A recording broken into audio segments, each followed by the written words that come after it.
রাজবাড়ী জেলা জমিয়তে উলামা ইসলামের সদস্য সম্মেলন ও কাউন্সিল অনুষ্ঠিত। রাজবাড়ী থেকে সোহাগ রানার প্রতিবেদনে দেখুন বিস্তারিত। রাজবাড়ী সদর উপজেলা মডেল মসজিদ মিলনায়তনে ৩০ আগস্ট শনিবার সকাল ১০টায় রাজবাড়ী জেলা জমিয়তে উলামা ইসলাম বাংলাদেশ এর রাজবাড়ী জেলা শাখার সদস্য সম্মেলন ও কাউন্সিল অধিবেশনে মওলানা মোহাম্মদ মাহবুবুর রহমান সভাপতি ও মুফতি জাকির হোসেন কাসিমিকে সাধারণ সম্পাদক নির্বাচিত করে ৩১ বিশিষ্ট কমিটি ঘোষণা করেন সংগঠনের নেতারা। মুফতি মহিউদ্দিন আল আজাদের সঞ্চালনায় মওলানা মোহাম্মদ মাহবুবুর রহমানের সভাপতিত্বে উপস্থিত ছিলেন কেন্দ্রীয় কমিটির সভাপতি শাইখুল হাদিস আল্লামা ওবায়দুল্লাহ ফারুক ও প্রধান বক্তা হিসেবে উপস্থিত ছিলেন মওলানা মঞ্জুরুল ইসলাম আফেন্দি। এতে বক্তারা বলেন, ডাকসু ভিপি ও গণ অধিকার পরিষদের সভাপতি নুরুল হকের নূরের ওপরে নেক্কারজনক হামলার তীব্র নিন্দা ও প্রতিবাদ জানিয়ে বিচার বিভাগীয় তদন্তের মাধ্যমে দোষীদের আইনের আওতায় এনে শাস্তির দাবি জানান। অন্যথায় পরবর্তী কর্মসূচির মাধ্যমে তীব্র আন্দোলনের হুঁশিয়ার দেন নেতারা।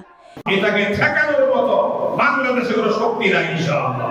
যদি আমরা এক হয়ে কাজ করি, স্বতঃস্ফূর্তভাবে আমরা কাজ করি, আমাদের রাজবাড়ির এই রাজ এলাকা রাজকীয় মানুষরা যদি আমরা অগ্রসর হই, পিছনে ফেসিবাদী শক্তি যেন দ্বিতীয়বার বাংলা ফিরে আসতে না পারে।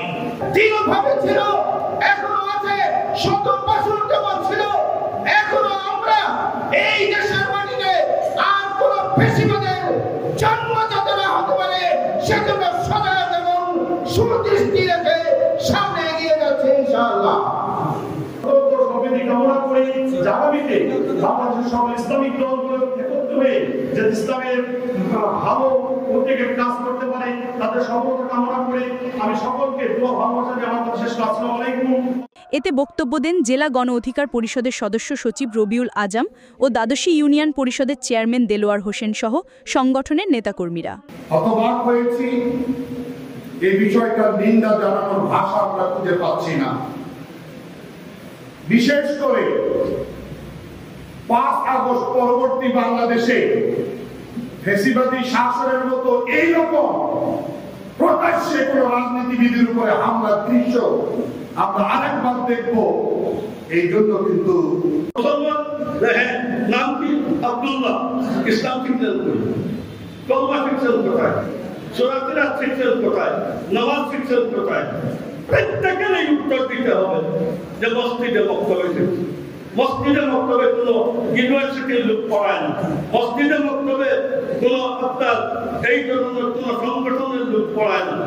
এটা সব হইল দারুল উলুম দেওবন্দের ২৪-এর গণ অভ্যুত্থানের পরবর্তীতে এই বাংলাদেশের গণতা একটা নেককারজনক ঘটনা ঘটেছে।